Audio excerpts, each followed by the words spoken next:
Good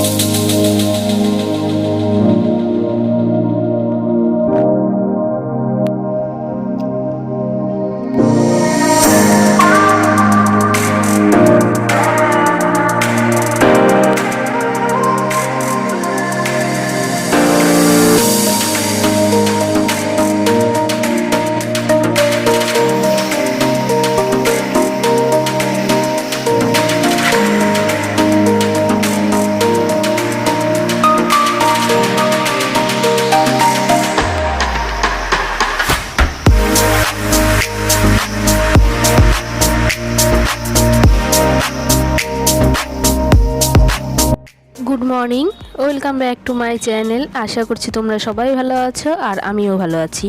তো যে যেখান থেকে দেখছো আমার ব্লগটা তাদেরকে অসংখ্য ধন্যবাদ আমার ব্লগ দেখার জন্য এবং আমার চ্যানেলটা সাবস্ক্রাইব করে আমার পরিবারে যুক্ত থাকার জন্য। তো সকালে দেখতে পেলে সকালে কিছু কাজকর্ম হয়ে গেছে, রান্নাও মোটামুটি অর্ধেক হয়ে গেছে। তো মেয়ে স্কুলে চলে গেছে, মেয়েকে খাইয়ে দিয়েছি। দেখলেই তো করলা ভাজা আর মাছ ভাজা দিয়ে গরম ভাত করে মেয়েকে খাইয়ে দিয়ে তারপরে চলে আসলাম ঘর গোছানোর কাজ করতে প্রত্যেক দিনের মতন। তো সকালে মেয়ে খাইয়ে দাইয়ে চলে গেল, আর এদিকে তো বাসি বিছানা পড়েই ছিল। তো বাসি বিছানাটা পরিষ্কার করার জন্য চলে আসলাম ঘরে। তো আগে যে চাদরটা ছিল সেটা আমি তুলে দিলাম, কারণ 2-3 দিন ওটা পাতা ছিল। তো একটা ধোয়া চাদর পেতে নিচ্ছি। তো এটা পেতে নেব। আর তো রান্না করেছি, মোটামুটি ভাত হয়ে গেছে, মাছ ভাজা করে মেয়েকে খাইয়ে দিয়েছি, আর করলা ভেজেছি। তো পরে রান্না করব, কারণ এত সকালে যদি রান্না করি তাহলে রান্নাটা ঠান্ডা হয়ে যায়। আর যেহেতু আমরা দুপুরে 1টার মধ্যে ভাত খাই, সেহেতু রান্নাটা করলে ঠান্ডা হয়ে যায়, ওর জন্য খেতে ইচ্ছে করে না, গরম গরম খেয়ে অভ্যাস। তো ভাতটা মোটামুটি গরমই থাকে, আর তরকারিটা গরম গরম করব, তারপরে ভাত খাবো। তো এখন সকালে ব্রেকফাস্ট খাওয়া হয়ে গেছে, চা খাওয়া হয়ে গেছে। তো আমি এমনি ভারী কিছু খাইনি, তো এমনি খেতে ইচ্ছে করে না আমার। তো এদিকে কাজকর্ম করতে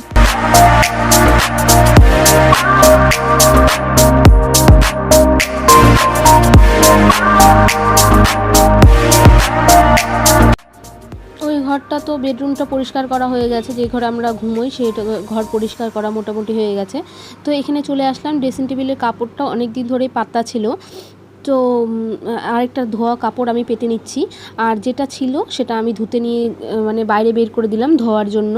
আর একটা ধোয়া আমি মানে ড্রেসিং টেবিলে পাতার জন্য একটা কাপড় পেতে নিচ্ছি। তাহলে দেখবে আমরা 2-3 দিন পর যদি একটু পাল্টে কিছু পাতি, তাহলে দেখবে ঘরগুলো একটু সুন্দর লাগে, আর দেখতে কিন্তু মানে আগেকার মতন লাগে না, একটু অন্য রকম লাগে। তো এইভাবেই চেষ্টা করি ঘরদোর করে একটু গুছিয়ে রাখার। দেখো এদিকে ছোটো বিছানাটা পেতে পরিষ্কার করে নিয়েছি, টান করে নিয়েছি, আর ড্রেসিং টেবিলটা গুছিয়ে মোটামুটি পরিষ্কার করে নিয়েছি। তো এইদিকে দেখো অনেক কাপড় বেরিয়েছে, মানে প্রায় 1 বালতি ভর্তি কাপড় বেরিয়েছে। তো সেগুলো ধোবো, এখন ধুচ্ছি না, আপাতত এইগুলো কাপড়গুলোকে ভিজিয়ে রাখবো, তারপরে ধোবো। দেখো কাপড়গুলো মানে জমা হয়েছিল মানে সকাল থেকেই, এগুলোই কিন্তু ডেলি প্রত্যেক দিনে আমি ধুয়ে দিই কাপড়। তো আমি কিন্তু একদিনও বাসি রেখে দিই না জামা কাপড়।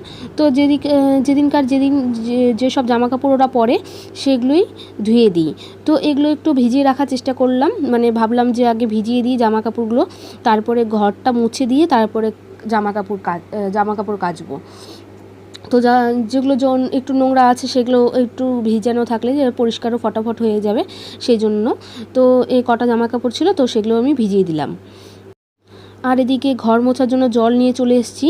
তো ঘরগুলো মুছে নেব, দুটো ঘরই, কারণ আমি প্রত্যেক দিনই কিন্তু ঘর মোছার চেষ্টা করি, যে প্রত্যেক দিনই কিন্তু ঘরটা মোছা থাকলে যাতে ঘরটা কিন্তু দেখতেও সুন্দর লাগে, আর হচ্ছে একবারে নোংরাও হয় না। তো এই টাইলসের ঘরগুলো কিন্তু খুব মানে নোংরা হয়। তো জানি না, আমার ছোটো ঘরটা যেহেতু টাইলস বসানো নেই, কিন্তু ওটা বেশি নোংরা হয় না, কিন্তু এই ঘরটা বেশি মানে নোংরা বের হয়, মানে মাকড়সা টাইপের। তারপরে দেখবে একটা টাইলসের উপরে একটা পাতলা একটা নোংরা টাইপের পড়ে। তো এই কাপড় দিয়ে মুছলে দেখবে সেই নোংরাটা চলে আসে, মানে কালো কাপড় দিয়ে যেহেতু আমি মুছছি, দেখবে একদম সাদা হয়ে থাকে। তো একটা মানে আস্তরণ পড়ে, সেটা একটু পরিষ্কার হয়ে যায়। আর মাথার যেহেতু চুল পড়ে, তো সারা ঘরেই কিন্তু কম বেশি ছিটিয়ে থাকে। তো দেখবে এইভাবে হাত দিয়ে মুছলে কিন্তু সব ঘরের চুলগুলো সব চলে আসে। তো এই নুড়িটার মধ্যে জানি না সবাই যখন মপ দিয়ে মোছে তখন আসে কি না, কিন্তু আমি যখন এই হাত দিয়ে মুছি তখন কিন্তু সব মানে ঘরের যেখানে যেখানে কোনাতে চুলগুলো থাকে, সেই চুলগুলো কিন্তু হাতের সাহায্যে সব বেরিয়ে আসে।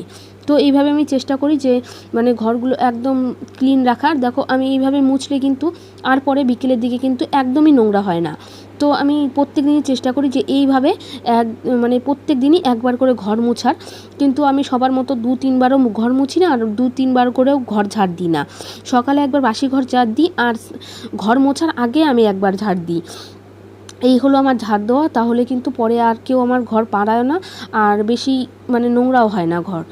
তো সারাদিনে কিন্তু আমি 2 থেকে 3বার ঘর ঝাড় দিই, বেশি ঘর ঝাড় দিই না, আর একবারই মুছি। এইভাবে যদি ক্লিন করতে পারো তোমরা হাত দিয়ে একবার, তাহলে দেখবে যে মানে ঘরটা একদম মানে পরিষ্কার থাকে, কোনো কিছু নোংরা থাকে না। তো এইভাবে দুটো ঘরই মুছে নেব। আর রান্নাঘরটা সকালে মুছেছি, আর এখন মোছার দরকার নেই।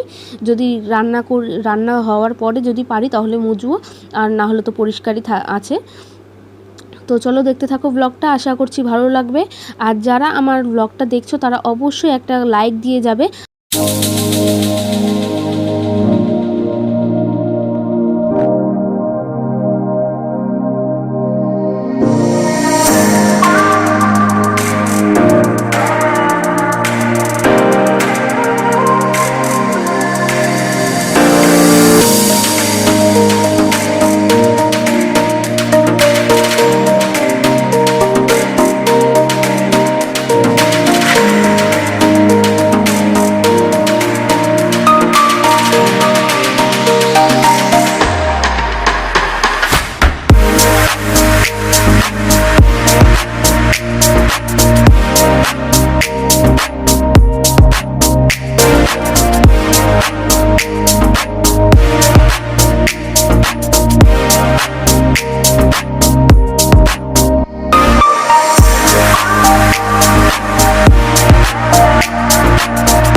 দেখো কাপড় টাপড় ধুয়ে চলে এসেছি রান্নাঘরে, এবং তাজা মাছ নিয়ে এসছে, মানে আজকেও হচ্ছে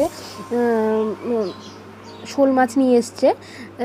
তো সেটা আমি কেটে ধুয়ে ভালো করে ধুয়ে নিয়েছি। আর এই তাজা মাছ কাটতেও একটু সময় লাগে, আর ধুতেও একটু সময় লাগে। তো ধুয়ে পরিষ্কার করে নিয়ে রান্নাঘরে চলে এসেছি। তো মাছগুলো দেখো একবারে বেশি করে তেল দিয়ে একবারে বেশি করে সবটাই মাছ দিয়ে দিলাম, যাতে মানে একবারে ভাজা হয়ে যায়। তো ভাজতে একটু সময় লাগবে।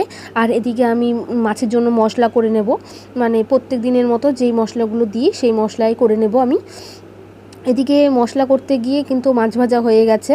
তো মাছগুলোকে আমি এক এক করে বেছে বেছে তুলে নিচ্ছি। যেগুলো হয়ে গেছে এমনি করা সেগুলো উঠিয়ে নিচ্ছি, আর যেগুলো হয়নি একটু সেগুলো আমি উল্টে দিচ্ছি। তো এইভাবে কিন্তু মাছগুলো ভাজলে কিন্তু ফটাফট হয়ে যাবে। আর তাজা মাছ তো বেশি ভাজতেও হবে না। আর এগুলো ঝোল করলে কিন্তু দেখবে খুবই টেস্ট লাগে, মানে তুমি যেইভাবে মাছ ভাজো না কেন আর যেইভাবেই ঝোল করো না কেন, মানে খেতে কিন্তু খুবই টেস্টি হয়। তো তাজা মাছ কেটে রান্না করতে একটু অসুবিধেই হয়। তো মানে সবসময় বলি না যে আনতে, আমার বর আনতেই চায়, তো আমি বলি যে না, কাটতে হবে, ঝামেলা, সেই জন্য।